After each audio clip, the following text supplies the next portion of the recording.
Before Tim Kelly took office, he spent most of his working life in business. He told me over his first 100 days in office, he's confirmed what he said during the campaign. There's a lot of things that carry over to his new job. It's very well suited to my work style. I mean, coming from private business and running multiple businesses, there's a lot of variety, a lot of challenges. I like solving problems, and I get to do a lot of that here at the city. During his campaign, he laid out goals and benchmarks for where he wanted to be at this point across areas, including roads, education, and an issue that's seen a huge increase during the pandemic, homelessness. I think by our estimation quadrupled during the course of the pandemic. Kelly says they have put a lot of emphasis on helping the homeless, and more is planned in his upcoming budget proposal.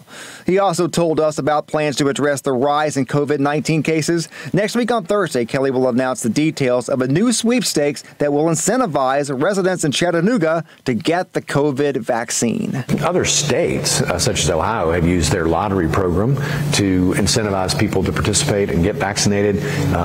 Tennessee so far has chosen not to do that, but I think we can replicate something similar at the city level here and make it, fun and entertaining for people to go get vaccinated. And Chattanooga Police Chief David Roddy will retire from the job this week. I asked about a timeline for choosing a new police chief. He told me, quote, "It will be a few months before we have a new chief." Eastgate Senior Center, where seniors come to dance. I come here for the line dance classes, exercise.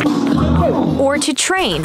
I'm getting ready for United States of America Table Tennis Association sanctioned tournament. This center fuels David Gerdner's 15-year passion. Yeah, it'll be my 91st tournament. I started playing table tennis when I was 57 years old. And seniors, like Sandy and Gwen, come to have fun. I love it here. It is a wonderful place for seniors. The Eastgate Senior Center had just reopened in June, and now after this week, it'll be back to an empty dance floor. With COVID cases rising again, all rec and senior centers in Chattanooga will be closed after Friday. Everybody's just heartbroken that we don't have a place to go and dance.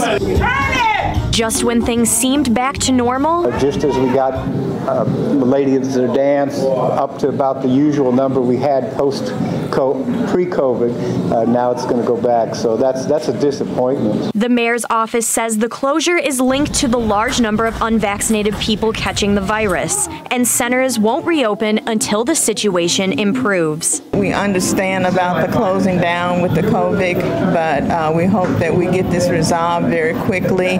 And people, please get your vaccination so that we can open back up. Reporting from Chattanooga. So good to be talking to both of you. Starting with you, Todd, you've written a brand new book.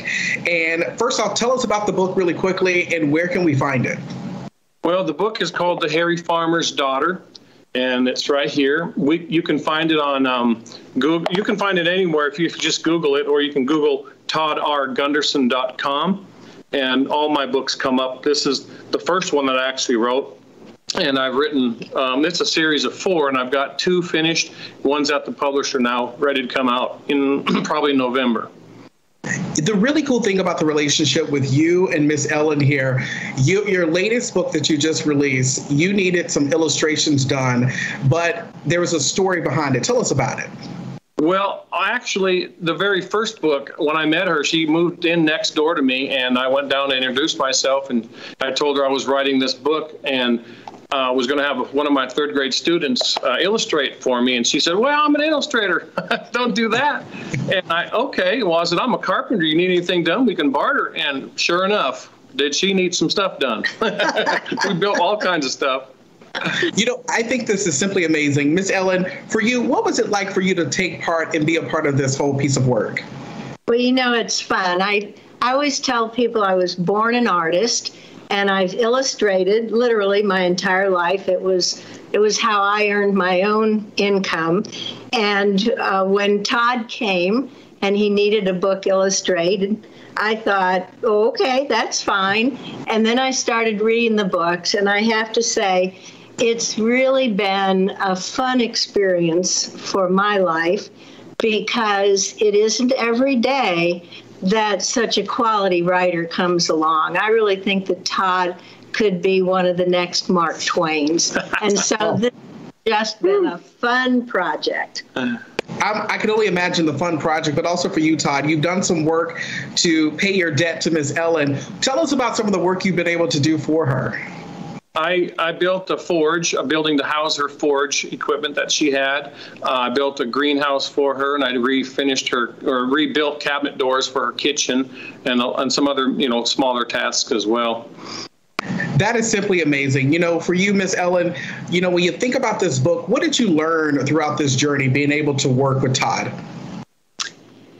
Well, what I love the best about the books is that they're really true story. You're just simply telling the truth. And so their adventures are fun. And honestly, it doesn't matter if you are 3rd, 4th grade, 5th grade, which is the group that they're written for. But every adult that looked at it has actually enjoyed the books thoroughly. I know I did.